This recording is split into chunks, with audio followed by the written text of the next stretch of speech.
So yes, Happy New Year, ladies and jazz players, if you see what I did there. And we have got today, or yes, for this brand new 2022 thing that's going on, we've got a lovely, lovely Gibson ES335. We'll go through the specs and whatnot shortly, but let's have a listen to the pickups first. And we will start with the bridge end.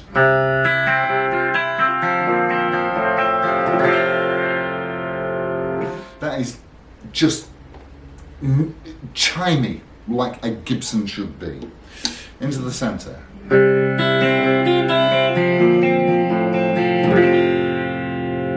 And you know, you can hear those, that jazz warmth coming through. It's gone to the neck.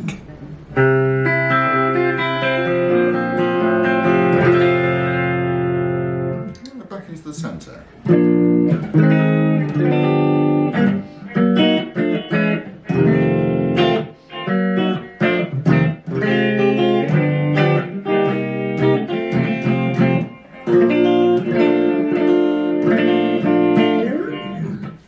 Fabulous, and oh man, this is easy to play. Let's have a look round. The ES335 traditional from the 2018 lineup, although this was actually stamped up right at the end of 2017, and man, these things are expensive. The nearest to them now is the figured 60s, which is again a traditional spec with the block inlays, and they're about, I think they're about £3,500. They're very, very expensive. You can buy the less expensive one with the dot inlays, and that will only run you at £2,900. What a bargain. So let's have a look from stem to stern. At the top here, of course, we've got the Gibson logo and the flower pot thingy, which are in fact, mother of pearl. You've got this, that I don't know if you can see on the F, oh, for goodness sake, on the truss rod cover, but it does have an F. Yes, you can see that there, yeah, it's got an F emblazoned into it. And very happily, we have a proper bone nut. 22 medium jumbo frets, which are 18% nickel silver, rosewood fretboard, and the block inlays. As I say, you can buy ones with the dot inlays. They are less expensive, and the block inlays are in fact pearloid. Now, if you ever wondered what pearloid was, well, actually it's plastic made to look a little bit like pearl.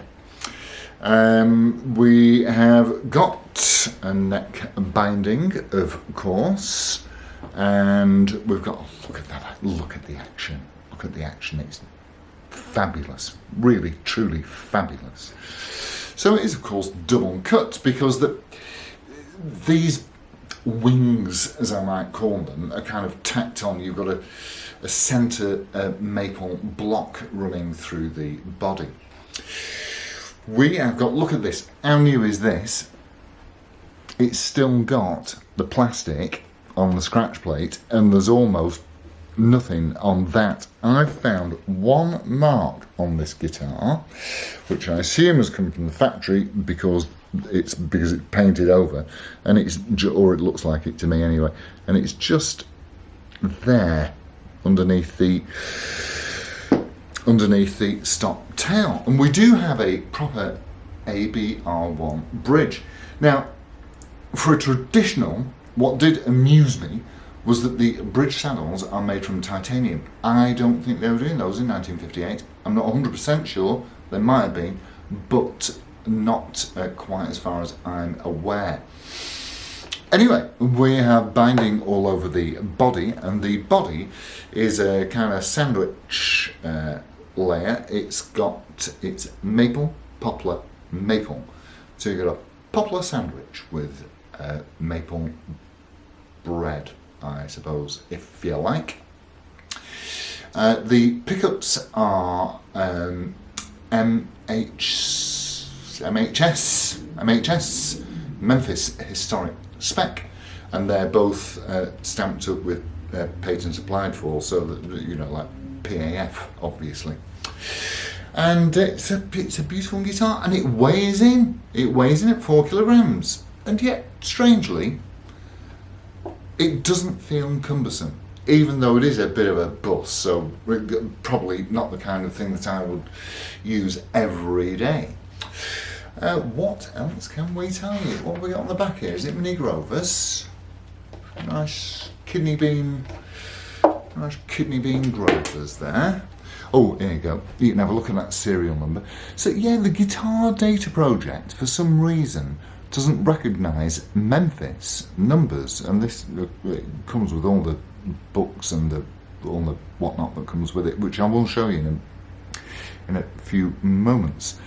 And look at it. It is, well, it's new. It is absolutely glorious. Absolutely glorious. And it does have some very, very, very nice figuring in it. You can see the Memphis sticker inside there in the hollow parts. Oh yeah, and if you're thinking that I mean, they call these electric Spanish, but there's no acoustic properties to this really at all.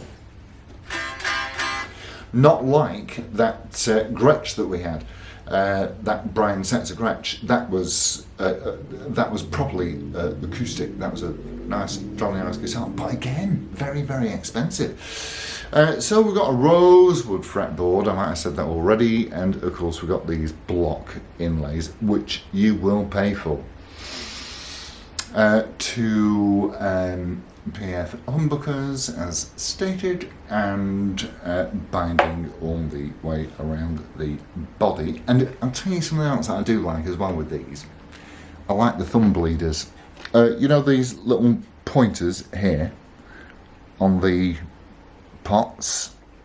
So they call those thumb bleeders for some fairly obvious reasons.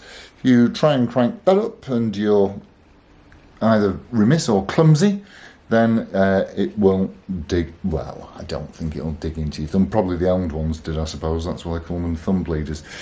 You got your output jack here mounted on the body, and all in all, they really are just beautiful guitars. And the humbucker, I've not measured the humbuckers, but they're going to be somewhere between 8.5 and 11, aren't they? Something along those lines, I would have thought.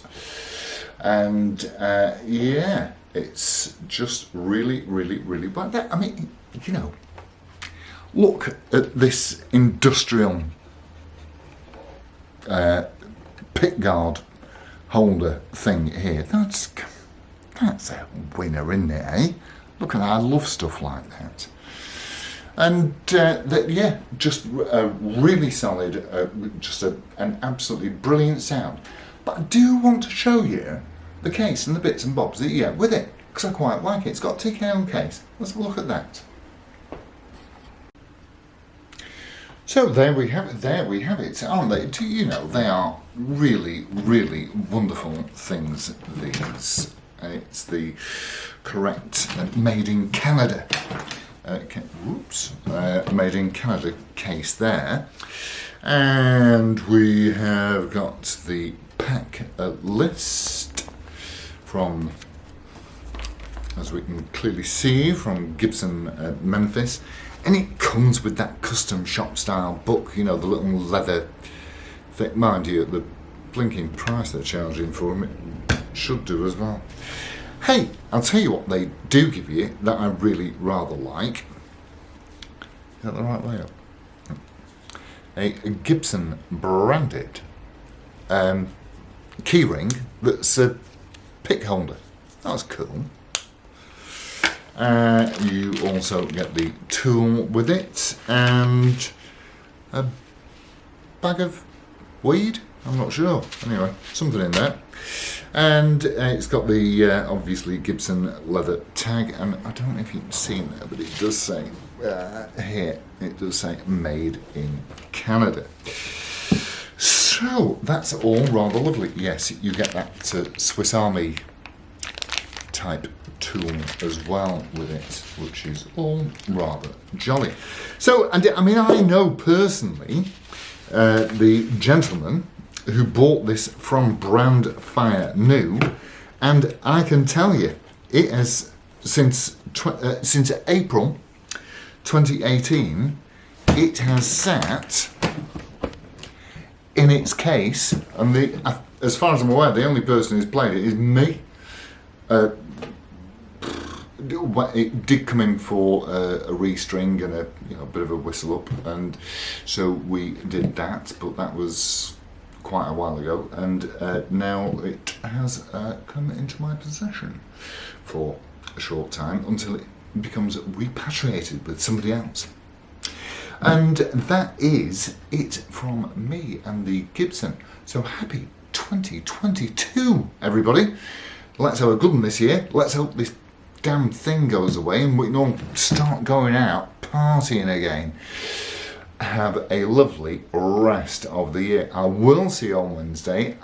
I know that I've got one unboxing, and there may possibly be two, so it'll be quite jolly to see what's going on with those. Adios amigos. Ta-ra. Happy New Year.